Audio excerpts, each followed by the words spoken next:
'Cause you hold my hand now. In your victory, 'cause your power is within me. No giant can defeat me.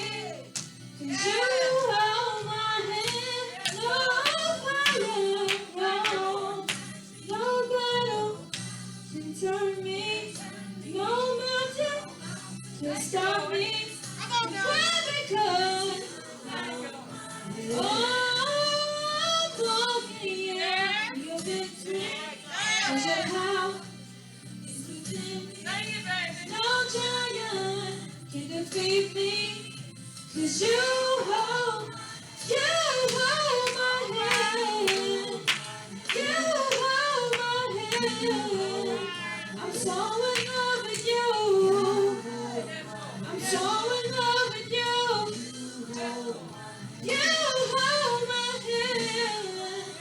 You hold my hand.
Come on, put your hands together. Amen.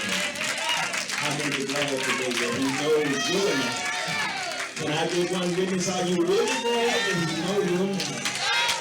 Hallelujah. Somebody just shout glory. Hallelujah. Hallelujah. Highest praises. Hallelujah. Hallelujah. Glory, glory, glory. Thank you, young people. Sometimes there are obstacles in the road that can leave you feeling low. Come on. And you don't know how to move forward. Come on with it. And sometimes there are turns you want to take, but the way gets under tracks. Now you're wondering, how did you get here? But don't you give up until you see how God is ordering your steps, so you can walk into your seats.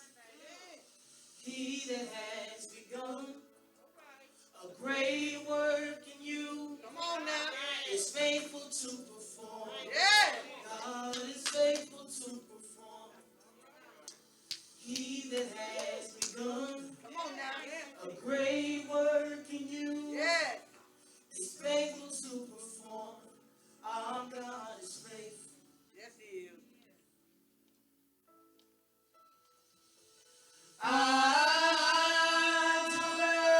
You will know the favor of the Lord and receive a harvest for your seed. In due time, God will blow your mind. What is written inside of you to bless the world that's blue. He has begun a great work in you. Is faithful to perform it. God is faithful to perform. Oh, He that has begun a great work in you. Come on. Is faithful to perform. Faithful to perform. God is faithful to perform. Faithful to perform. So if you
Let me assure you that it's great. And our God is faithful. Yes, Lord. Yes, you are great. Yes, yes.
Gospel of St. Matthew, the 19th chapter, beginning with verse number 13, we find these words. Then were there brought unto him little children, that he should put his hands on them and pray. And the disciples rebuked them. But Jesus said, suffer little children, and forbid them not to come unto me. For of such is the kingdom of heaven. And verse 15 says, and he laid his hands on them and departed thence. May the Lord add a blessing to the reader, hearer, and obeyers of his holy words. You may be seated. Ushers, you may be excused. I want to use for a subject this morning, I want to talk about children breaking the curse. Come on, get come on, work with that, work with that. Children, not grown folk, but children breaking the curse. Come on with it, come on. You know, we have to face facts and reality. That a lot of times we don't allow children to work in the church. This is not going to be a popular sermon today. Matter of fact, somebody may get up and walk out. But that's all right. I got to preach the gospel. For too long, people have been abusing children. For too long, we have not been allowing children space in the church to do the work of the Lord. They seem to be hindered on every corner. Every time they turn around, somebody is telling them, you can't do this or you can't do that. But I'm reminded of the words of Jesus. If they were to bring the children to him, who wouldn't want their child to be blessed by God?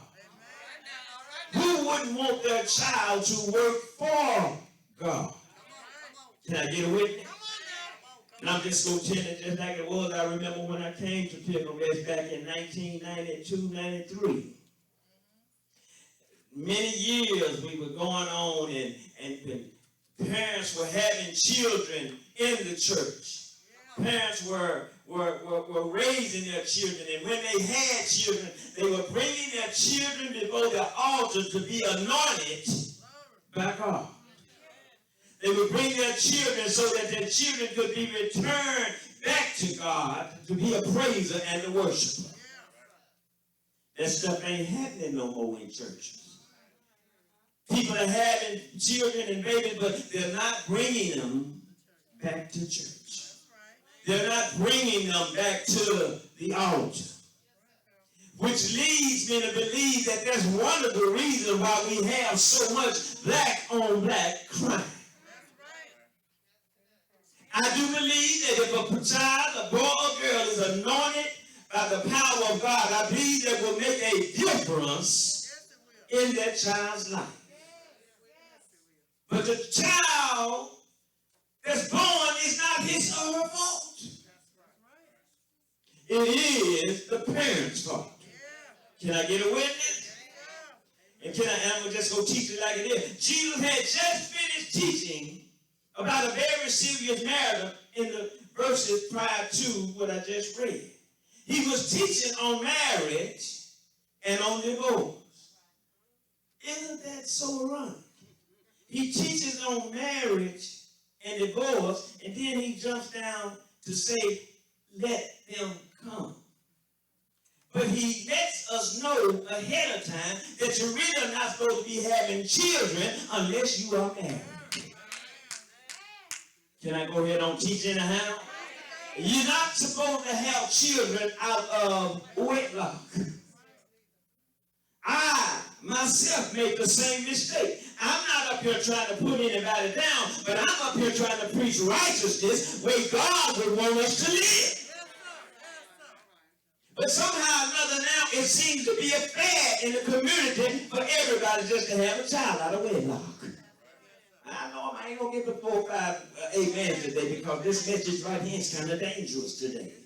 And when you find out that when you have your children, even in the Garden of Eden, there was marriage the first time.